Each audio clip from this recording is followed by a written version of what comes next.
I didn't think it was easy at first. It's become more of a natural process, I think. But I think it's one of those things where you think too hard about it and it becomes difficult. But if you just be yourself and share your honest work, I think that comes across to people.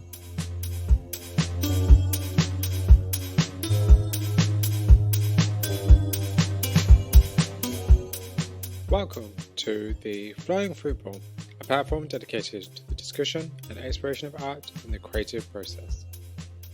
In today's episode, I have the chance to talk to the talented Indy Alexander. Indy is an artist based in the US, whose work is very reminiscent of the old masters, but with a contemporary twist. He explores a variety of different themes and is skilled at painting realistic images that really strike a chord. I thoroughly enjoyed my conversation with Indy, and I really hope you enjoy it too. So tell us a bit about yourself and how you became an artist. Well, I've been painting for about 10 years now. I've really just started with watercolor initially. That was one of my first forays into art. And that led me down to figurative painting eventually. And then I've been painting with oils now for about 5 years.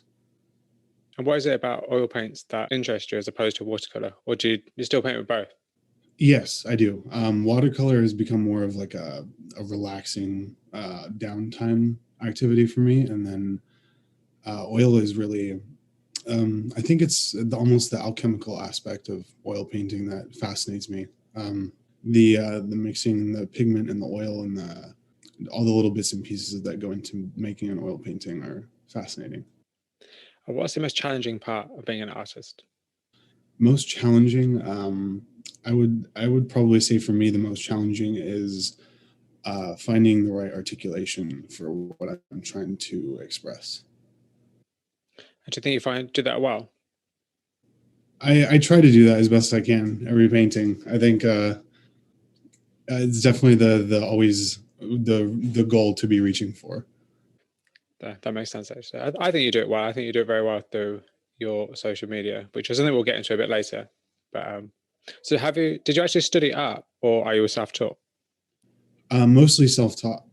I'm actually quite surprised by that because I'm quite surprised by that, to be honest. That's pretty good, actually. And do you think art education is important to be an artist? I think the fundamentals are important. Basic drawing, the understanding of light and shadow, and maybe some anatomy. But I think to be limited by needing to know everything about you, thinking you need to know everything about art, I think can hinder you as an artist and a painter.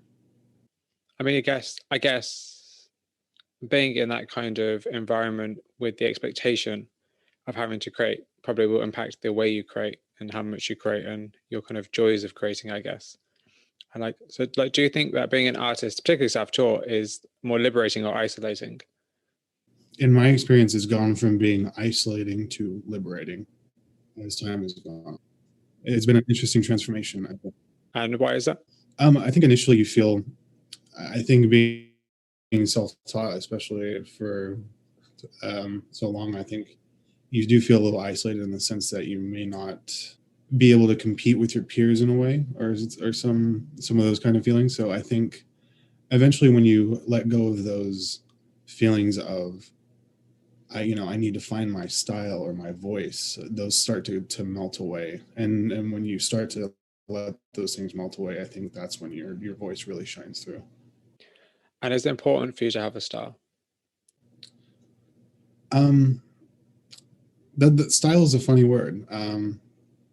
I think painting, everyone's painting or approach to painting is their own language.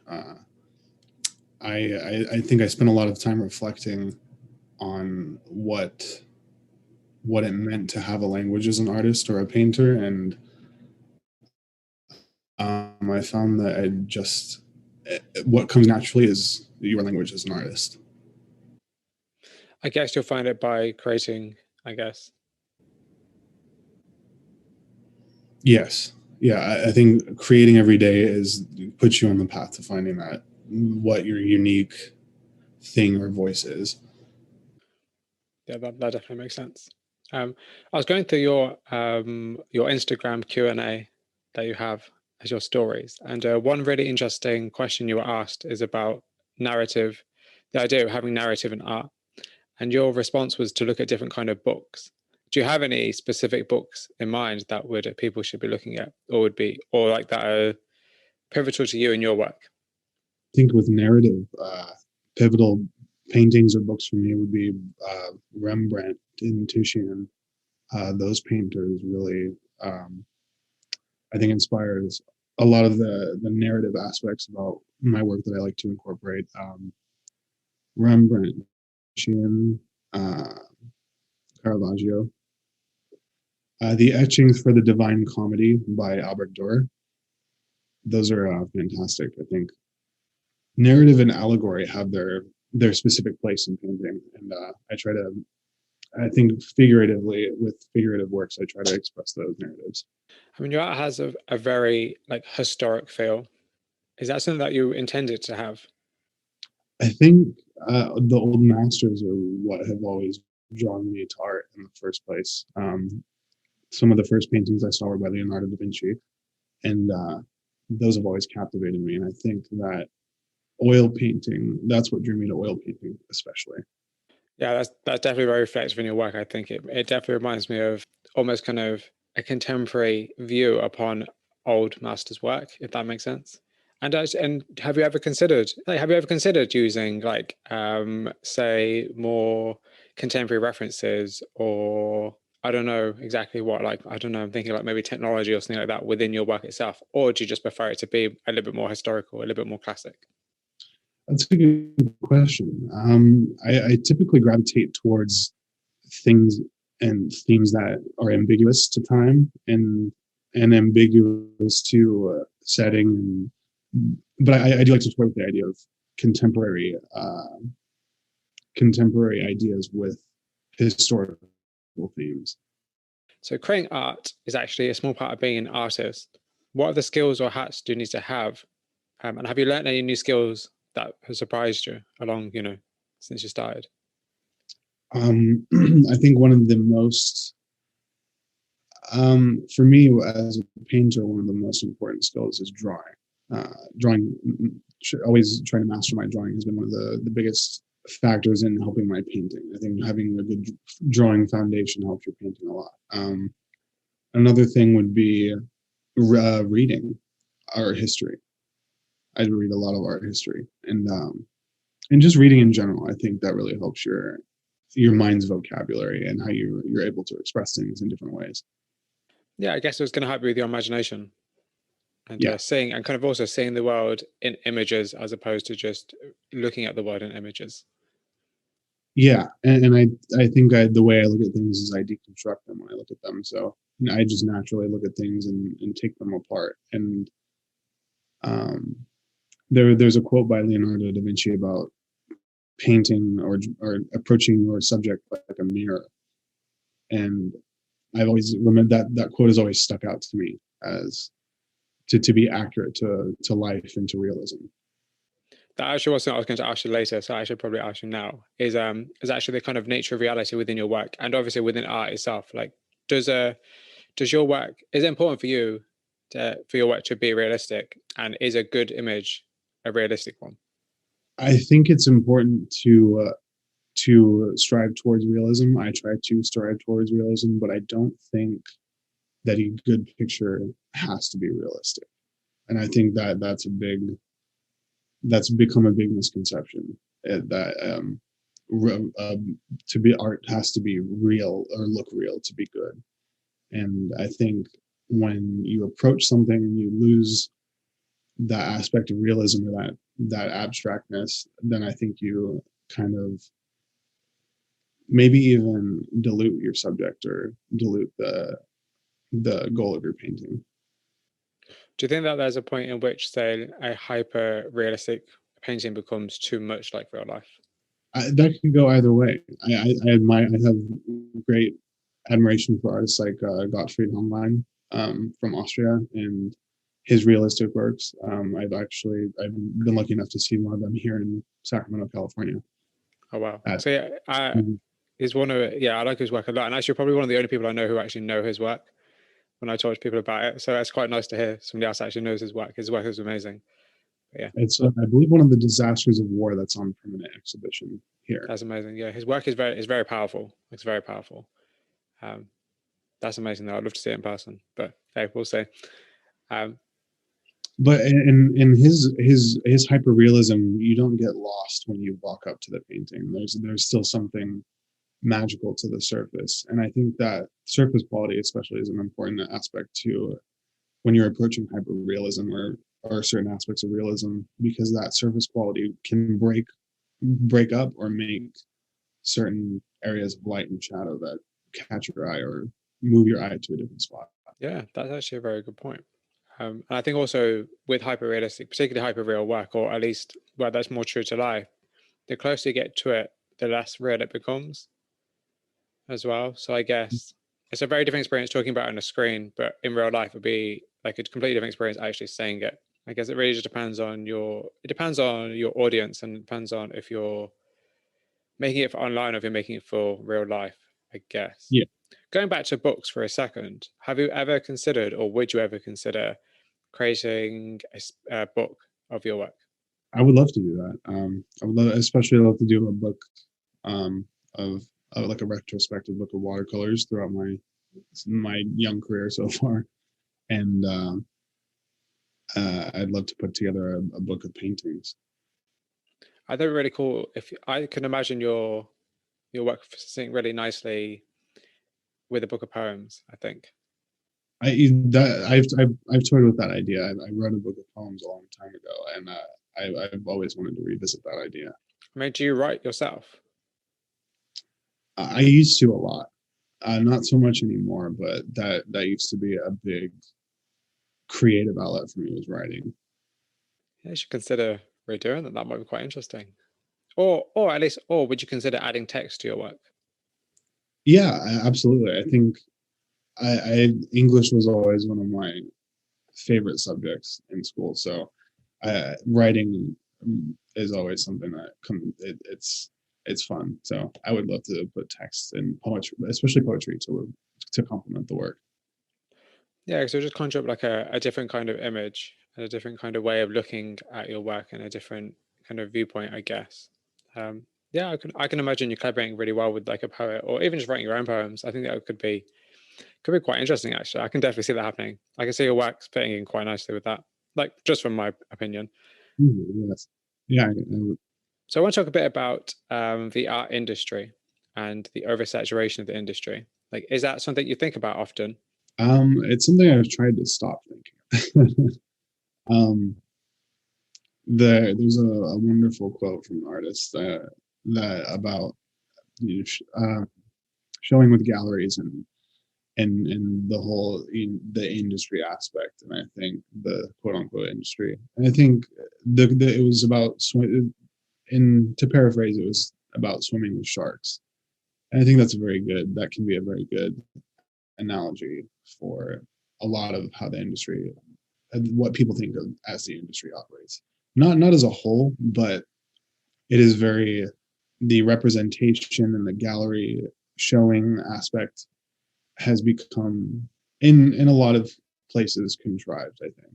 Yeah, I think it's because like a whole system, and there's a lot of it's based a lot on figures, and it's based on sales, and it's not very based on creativity.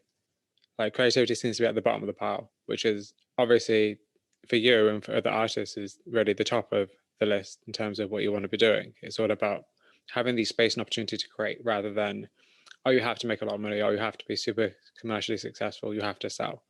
So it must be difficult trying to find work. And actually, how do you, because you do commissions also, which is something I want to get into later as well, but how do you find that balance between creating work that is both personal and commercial? Personal and commercial. That's a good question.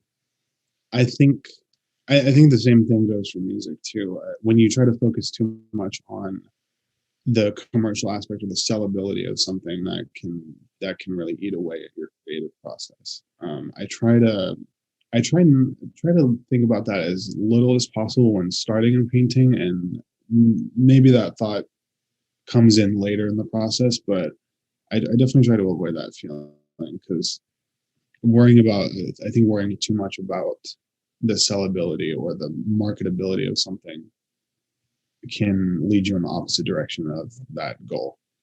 Yeah, I can imagine that you end up trying to please too many people at once and lose your own kind of sense of identity within your own work.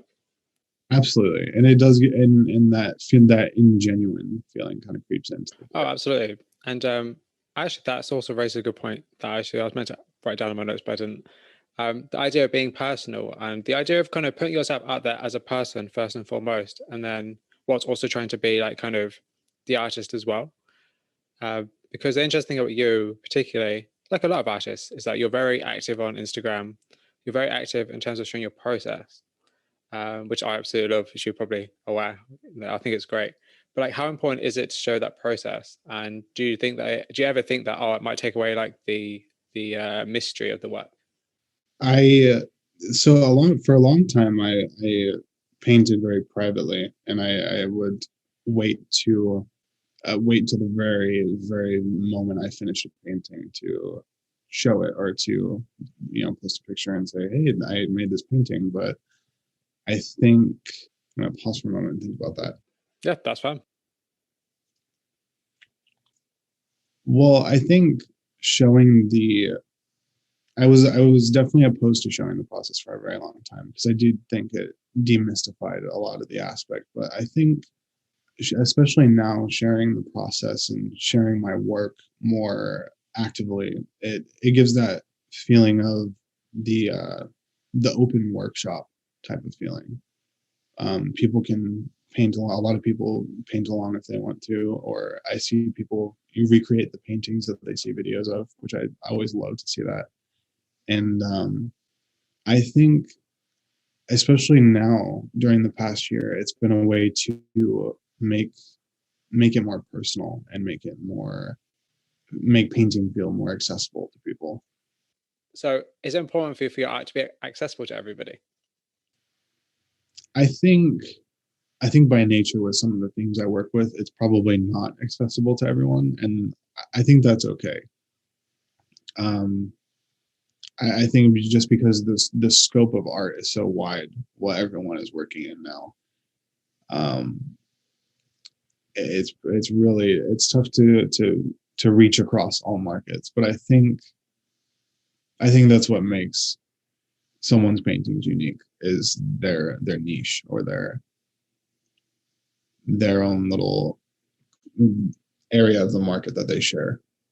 So, what theme do you think that is less accessible to people in your work? The least accessible theme in my work would probably be mortality and human vulnerability. Yeah, actually, that's a good point. And to be honest, it's kind of interesting because I didn't. Now you mentioned it, I can see that in your work, but it's not something that I necessarily thought of. Obviously, you have like schools, kind of obvious, I guess.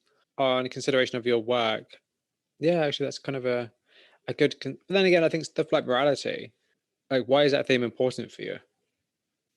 I think for a long time, shifting the mirror, so to speak, on certain things has been an important factor in my or motivation in my paintings. A lot of traumatic events or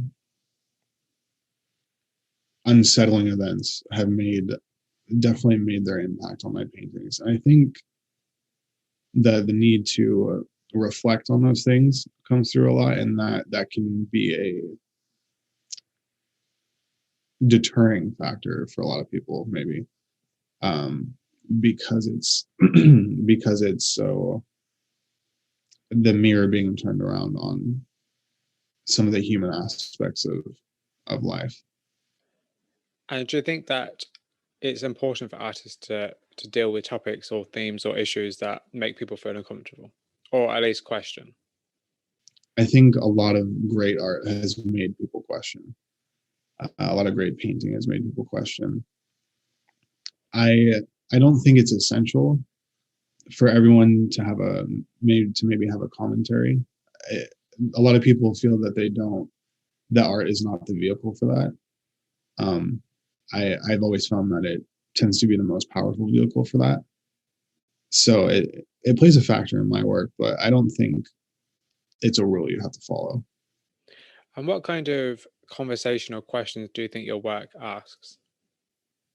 I like to ask, especially with, I think my painting has changed in the past year, especially. The scope of my work has changed. The pandemic has really changed a lot of things, I think, of course, for a lot of people, but it's changed the way I approach subjects, and it's really changed the way I approach painting as a whole. I've really broken down my entire process and rebuilt it, so to speak. Has there been a positive impact? That's tough.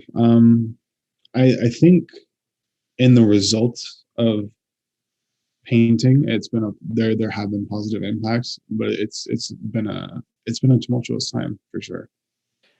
Well, I guess I can imagine. Of course, it's been too much time for everybody, but yes, I can imagine. But how has it affected? So, how has the pandemic affected the reach of your work? It's really, I think, increased the ability to reach to people. I think, whether that be because everyone's home and looking, looking through Instagram for paintings and things online, but it's really been a vehicle to connect. I think I've been able to connect a lot more with people. And do you think that, do you feel like you're part of a bigger art community? Yes, in a way. Yeah. In what kind of way? You find, I think, certain pockets of people in areas of, especially on social media, who are like-minded and share your creative your creative goals. And I think you end up building little communities of people who, or coming across communities of people who like the same things you like, or paint similar things you paint. Do you ever feel like there is a danger of people being too similar? That's a good question. I I don't think so. I think especially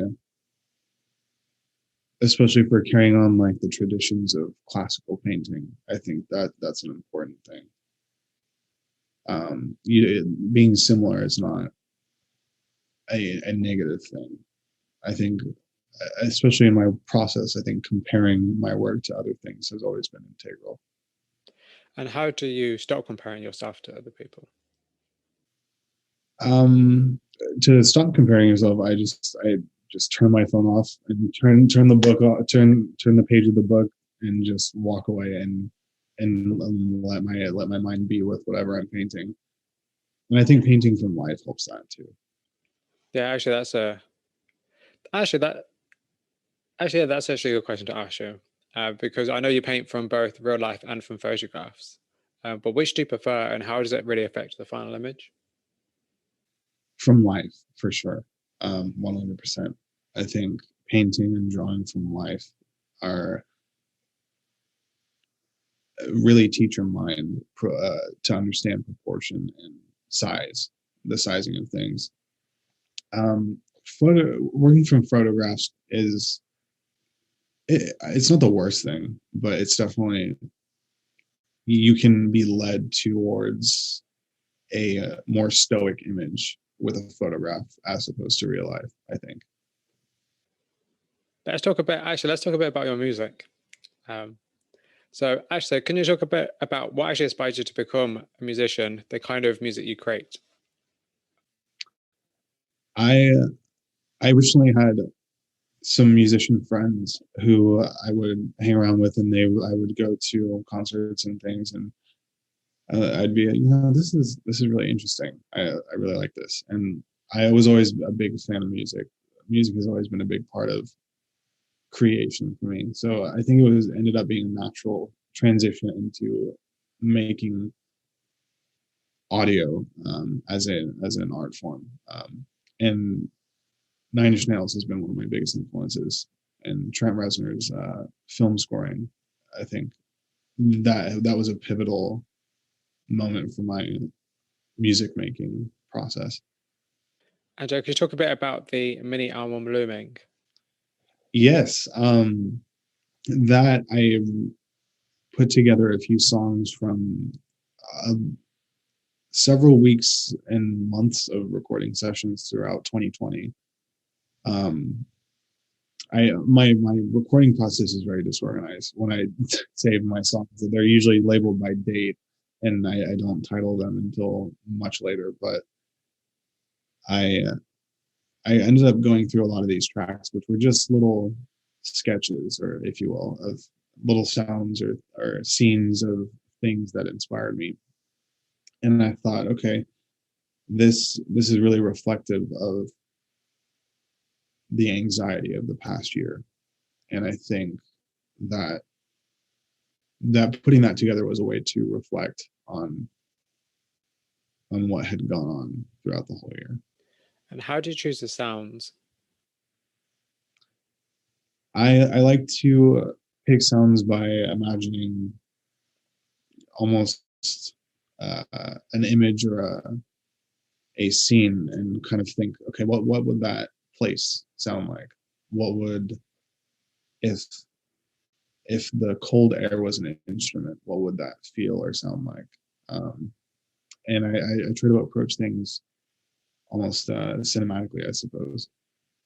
Yeah, I think your work it's well, the music especially is very, very. I've got it written here because I listen to a lot because I do a bit of music production myself, so I kind of understand there's like a process behind it, and it's like a never-ending process of you can just find as many samples as you want, and there's just unlimited possibilities. It just goes, it's like forever ending. So to hear something that's fine, that's deemed final and polished and complete is really really fascinating. Um, but your work it sounds very reflective, like it sounds very reflective, very pensive, very moody. Dramatics at times, but not all the time. Is that the kind of emotion you were going for? Yeah, I think pensive would be a good word. I think music has become a place for me to reflect on the things and the ideas that I can't come across with painting. And the music community in terms of, do you think they're both in a good place right now? And are there any changes you think that you'd like to see?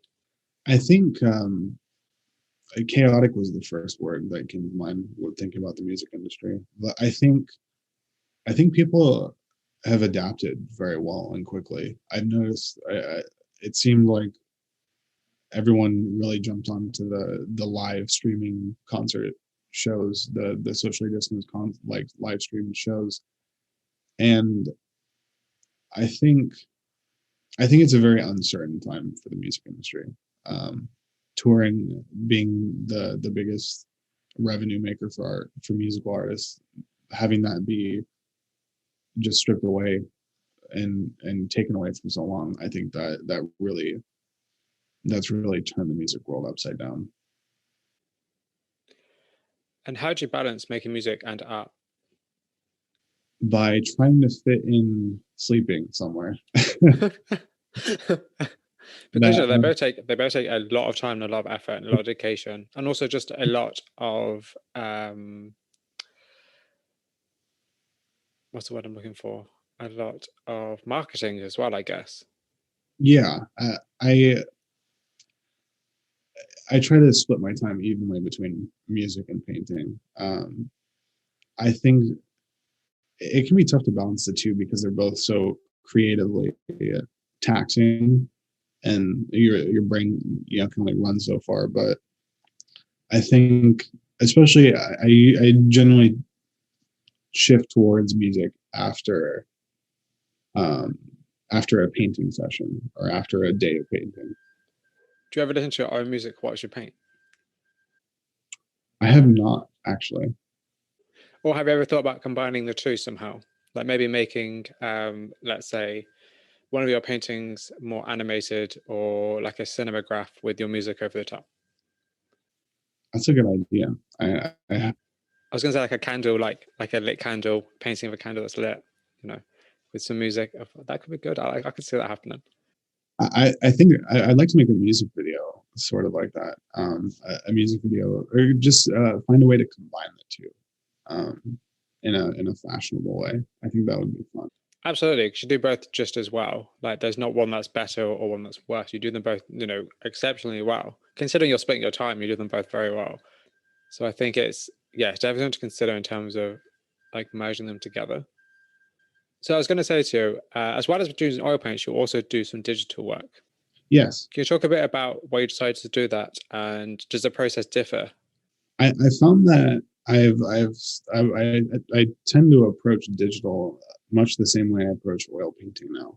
Um, I think in terms of color groups and my foundational drawing, but I think digital painting has always been one of those things I've gone back and forth with, and it's become mainly a vehicle for me to quickly jot down ideas, I think. Okay. And do you think that digital art is, because obviously it's been, actually, I'd say digital art is kind of on the rise, or at least it's been kind of in the foreground for a long time. And I know a lot of artists don't necessarily like it. But do you see it as replacing traditional art, or do you think that it just sits alongside it quite well? I think they can complement each other quite well. I don't think digital art.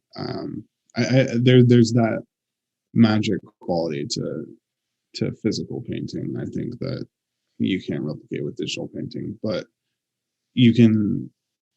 There's still fantastic and beautiful digital paintings, and I think it's an enjoyable thing to do. So it's interesting because I really love your eye series. I think they're really cool. They're really great. And I feel like no matter how many you paint, they're all just as interesting and as amazing.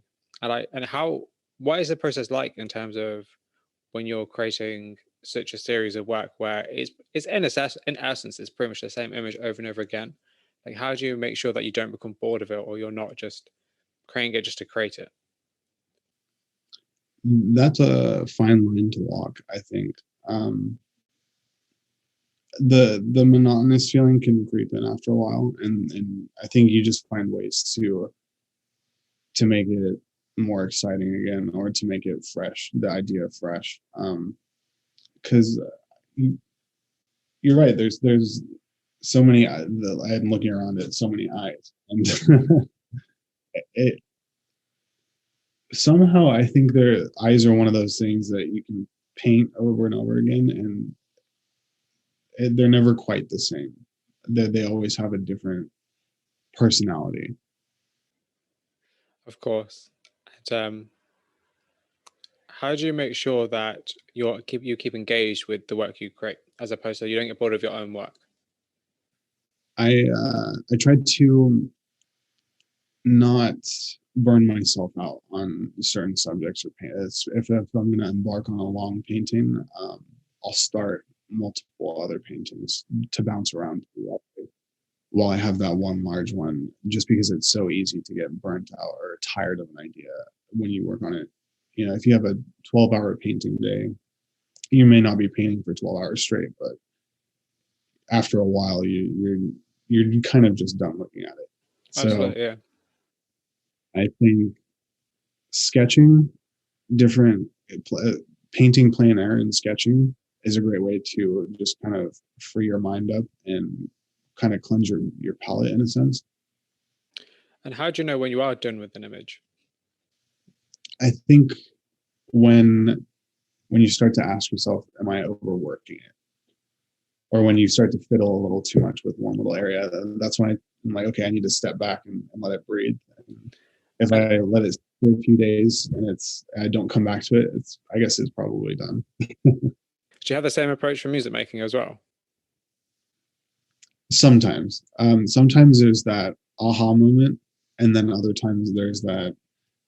We've run the course on this one, and reach at the end point. So I want to talk a bit about social media, and your thoughts and opinions on social media as an artist. So what do you think about social media, and how has it impacted your work? Um, Social media has changed for me at least. It's definitely impacted my work in significantly over the past year. Just from the amount of reach I'm able to get to people. That's been the social aspect has been a huge changing factor. And are you introverted or extroverted by nature? Interested by nature? Introverted or extroverted Oh, by nature? completely introverted. So like as an introvert, or maybe say someone who doesn't necessarily put themselves out there so much, do you find it easy to create art and be on social media and try to be this kind of try to catch people's eye? Do you find it easy? I didn't think it was easy at first. It's become more of a natural process, I think. But I think it's one of those things where you think too hard about it and it becomes difficult. But if you just be yourself and share your honest work, I think that comes across to people. Yeah, that's pretty good advice, I'd say. To be very honest, that's very good advice. So do you create for a specific audience in mind? I don't think so. I think I think I create a lot for to quell some of my own anxieties and the things that I'm feeling, and that I think that's where I've been approaching a lot of my work from, is trying to get rid of some of the ideas floating around in my head and then share that with other people. I don't think too much about. I'm not, unless it's a commission. I'm not really thinking too much about creation for somebody else. What about saying, do you consider your work to be more personal? Yeah, for the most part. That would you say it's an extension of yourself? In a way, yeah, definitely. Yeah, I think there's probably safeguards there, but I think a lot there are a lot of paintings that I've let a lot into. And how do you know what to let into and what not let into a painting? Hmm. Um, I think it's what motivates you to start the painting.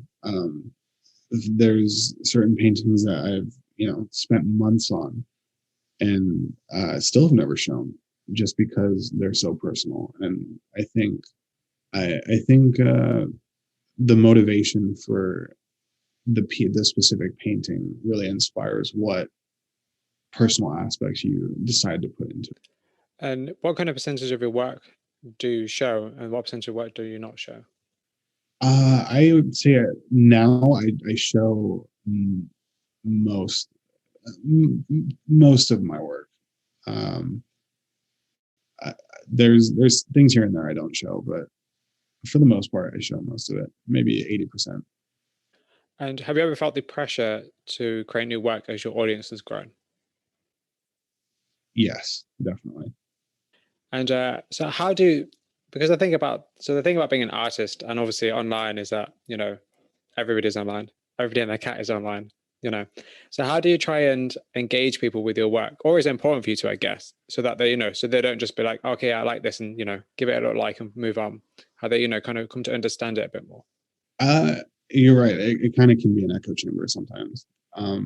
But I I think engaging in terms of reaching the people, and I think engaging is important.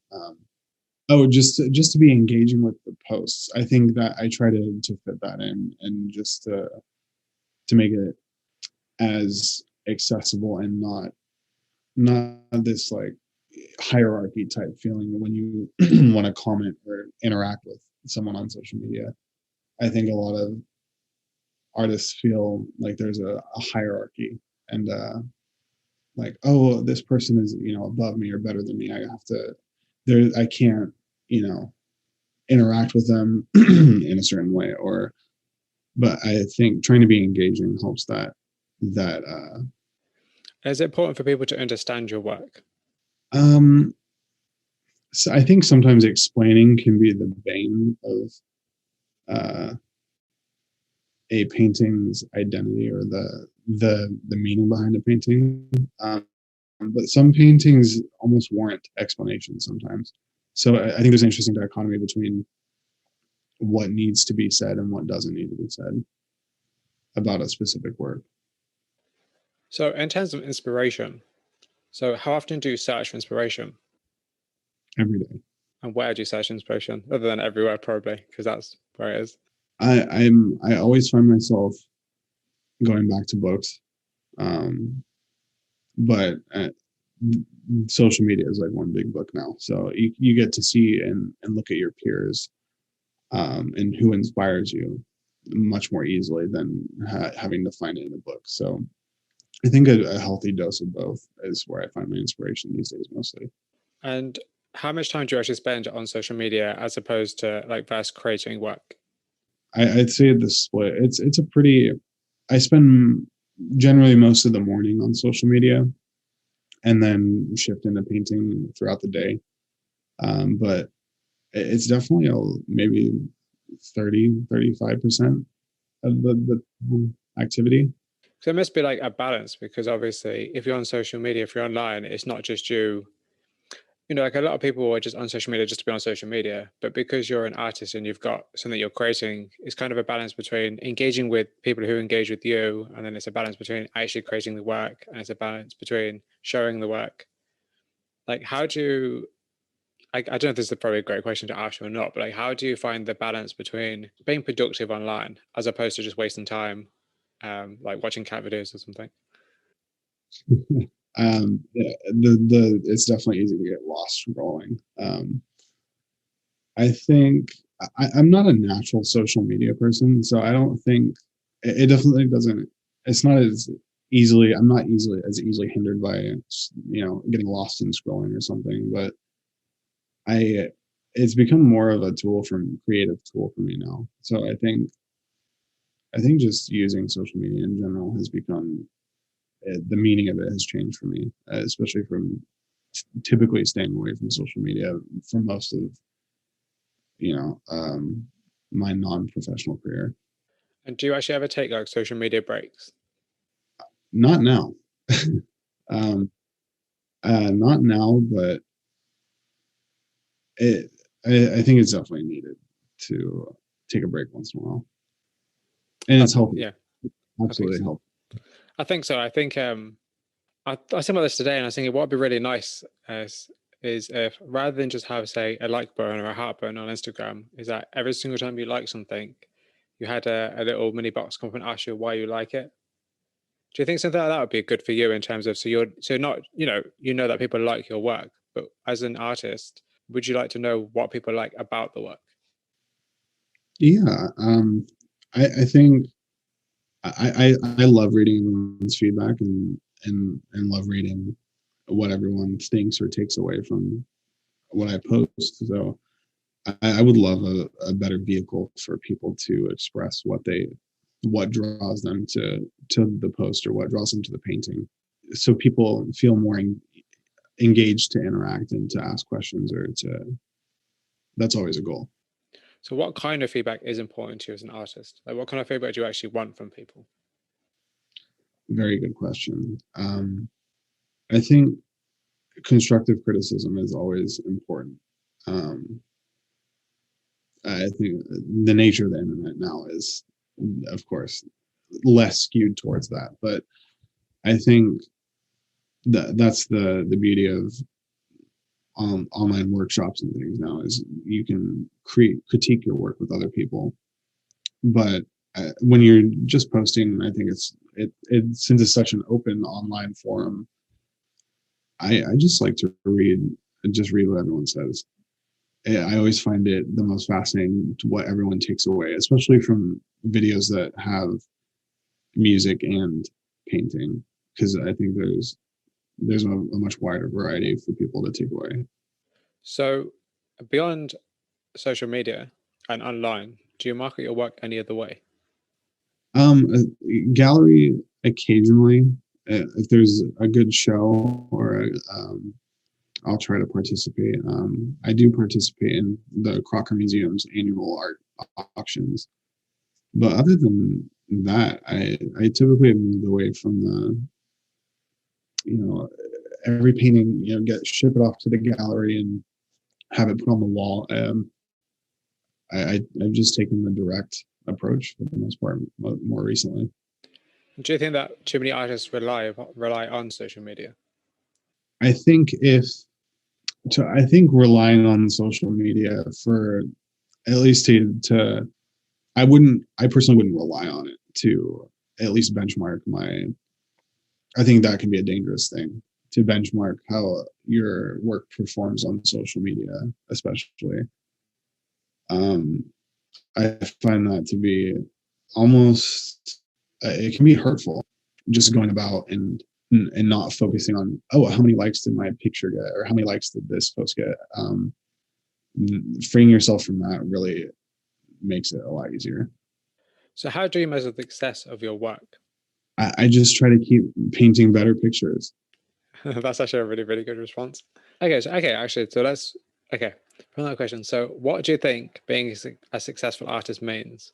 Being a successful artist or a successful painter, I think the success comes in when you've made someone feel something from your work. I think being able to articulate something that someone else can take away emotionally, that in itself is successful. And I think if you can do that and do it consistently, that will lead to a successful painting career. Just out of curiosity, have you actually ever had a solo show? No, I haven't. Because I was thinking about this earlier, and I was thinking like, what you should do, which I think would personally be really cool, is if you show your work in a candlelit church with probably your music playing in the background. I was thinking that would be quite interesting as an introduction to your work. Yeah, I would love to do that. Like have a cathedral style. Because it'd be like, because your work is very atmospheric. And actually, let's go a bit back to your work a little bit. Actually, what kind of Just actually, just for anybody if they haven't actually seen your work, just give us a little bit of an overview about it in terms of what kind of themes you like to explore, that kind of thing. I really like to touch on catharsis and anxiety.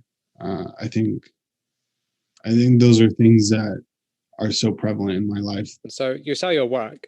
How did that come about? And at what point were you confident enough to be like, okay, now's a good time to start selling the work? And how do you choose, kind of what commissions you do and what commissions you don't do, and how it relates to you and your work? I think the best I try to outline what I need in terms of a reference best and what I need and just what works for me best. Because I think when someone commissions you for your work, they're obviously coming to you for the things that you're able to make and to get across. But there's always I think just like tattoo artists face the walk in where oh, can you do this or that, and I think I try to get to every project as honestly as I can, and if I can't get to it honestly, I try to be honest about that. I think it really depends. And how do you decide how to price your work? I think not low, steady growth rate over time is very important. A slow and steady growth rate. And do you have any advice for artists who might be looking to sell their work or get clients or commissions but not quite sure where to start? I think social media is the best vehicle right now. Being interactive and engaging with people, asking questions, and networking. I think that's the best way. Is get involved and network with the people whose work you really enjoy, and get involved with online workshops if you can, and get around people that are like-minded. And how do you network without making it seem like you're networking? That's a good one. I think just being yourself and being friendly. And if you have a question for that person, don't be afraid to ask it. Just shoot for the moon, and if not, that's okay. And do you like being asked questions about your work? Yeah, I like questions from someone being introverted to being on social media so actively. I think I've started to enjoy answering people's questions and getting questions about the process or a specific thing. That's become an enjoyable thing. I would agree with that. I think my New Year's resolution this year is to be more sociable, because otherwise I'm really not. I'm happy to literally just stay in my room and do nothing but drink tea and eat biscuits all day. I don't, but that's not life's not like that. So yeah, I think that's it's better to be more social. That's why I'm doing this, I guess. So that's like a part of the reason. Stay holed up and paint all day, I would, but That's not going to give you a career, is it? Unfortunately. So at what point did you actually realize you wanted to be an artist, or at least a creative career was what you were, aspiring to? I think the want has always been there. And I think really it's really come about in the last few years to become something now that's full time, and I consider my full time career. I think maybe in the past 3 years has been the big pivotal changes towards making it a full time career. And how did you bridge the gap between being, this is something you did for fun, this is, okay, this is cool, until okay, this is something that I can make into a career, and actually become a career? Like, what was that kind of journey like, getting from the one spot to to obviously where you are now? Like, how much hard work did you have to undertake to get where you are now? It's been a lot. It's been a lot of hard work. Absolutely. Uh, I think, yeah, it's the toughest work that I've done has been in the past year to build my career and to get to this point. I think everything that's led up to it has prepared me to work as hard as necessary. I guess it must be hard because, like anything in life, like there's no guarantee that you'll be able to make it to a full-time career at the very least. Like, you can do it part-time for as long as you want, but there's no guarantee into making it to a full-time career. And I think it must have obviously been a lot of hard work to get to the place you are now, which is, but then I think that also shows in your work as well, because you are so active online. You are so engaging with other people as well as people are engaging with you. So what's been like the most pivotal point in your career so far? The most pivotal moment I think so far has been interacting with people I admire, and people who I've admired for some time, and learning unsavory things about people I admired for a long time too. I think that's been pivotal in especially the last 2 years. Do you think that this accessibility to, professional artists or people who are more, established, do you think that makes it easier or harder to communicate with them? I think a lot of times it makes it seem like it's more difficult to communicate with them. Because when you, yeah, it definitely makes it seem more difficult to communicate with those people, and makes it seem more out of reach. And I think I talked about that earlier with uh, engaging with people and making it accessible. Because I think it's important to not have that hierarchy feeling when you're talking to someone and feeling like you're beneath them in any sort of way. Yeah, because everybody's on different, playing fields. Everyone's on different levels of their artistic journey, and I think you have to. Sometimes it's hard to forget that when you see, say, somebody who's just starting out and their work may not be the best, and when they ask you for your own advice, and you're a bit like, oh, um, but I think it's just about how you can approach people and approach all your, all your communications online in a positive way. It can definitely be damaging to have someone, especially who you look up to, come in and try and knock you off your path or knock you off your course. So I think trying to be kind and be genuine with every interaction is very important. And have you ever, just out of curiosity, actually, have you ever been like doubtful of your own abilities? Absolutely. And then how did you kind of get back on track? I think I've been thrown off for maybe even a year at a time, and I think just throwing myself at it and really diving in is how I got over it.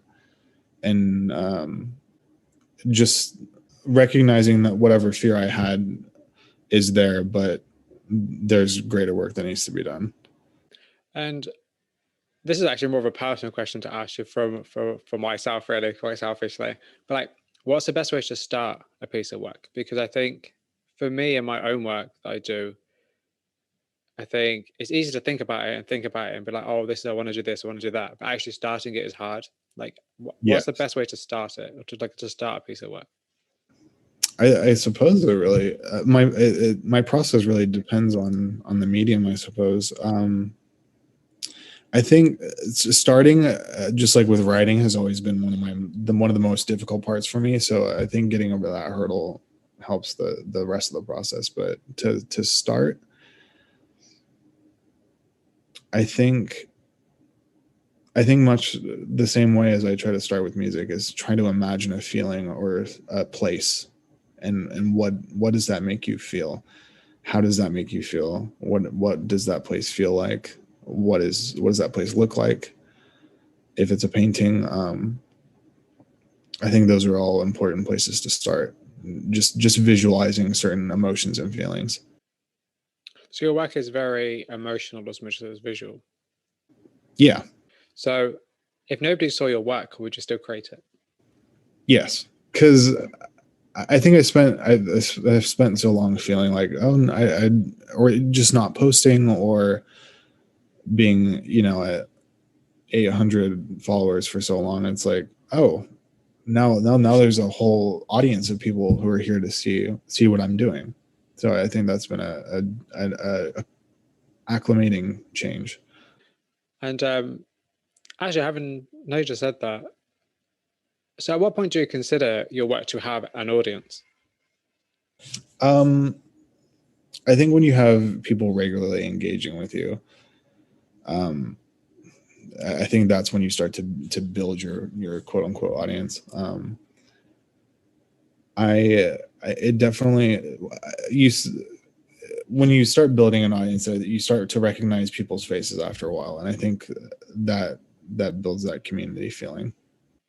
Yeah, I think that's a great answer, and that's actually quite true in terms of just online, particularly the online experience as well. I mean, would you prefer to have more people see your work in real life? Yes, I think going to the museum or the gallery is still important. To see work in person is still important because not everyone can buy a painting, but you can go and see it, and that in itself can be a very emotional process. So I think that's important. But right now, um, I think we're all finding new avenues of evoking those emotions and feelings in people. And do you think that your work translates well online? I think so. I hope so. I try to I try to I try to make it as to make the transition from the physical painting to online as seamless as possible. And do you think that because there is so much accessibility to art all the time, that makes it harder for people to really understand the importance and the time and effort that goes into creating art? Yeah, I think that does get lost on some people just because Instagram can be such a vacuum chamber of, and just it's like shouting into a void sometimes. When everyone's doing the same thing, how do stand out, or how does your voice, how can you articulate differently than what everyone else is articulating at? So I think I definitely rambled on that one. No, that's fine. This is the time and place. What do you think that would need to change so that people, I mean, not necessarily change, but like, how do you think you can kind of, or people can bridge the gap between, say, the general public and artists in terms of the value of art? I think that's another place where hierarchy plays into the artist and the art aspect. I because there's always that. I think as a painter, you're always looking at other people's paintings that sell for, like, you have those painters that, like, $500,000 paintings and things like that. So you're like, well, that's completely inaccessible. But I think just having a mix of affordable art and your paintings that are obviously take the most time and effort are priced accordingly. But I think having something for everyone is important. And are there any misconceptions about being an artist you don't like? The only one probably is that you know how to draw everything. That's actually a good point. Or like people expect to draw like on the spot with no references, like just draw this. Yeah, exactly. And it doesn't quite work like that. All people want free work. I guess that would be not fun either. I mean, what is your opinion on people working for free? Do you think that artists should work for free or not? There can be a time and a place. I think everyone's time is valuable, and especially when it comes to painting, when there's so many things involved.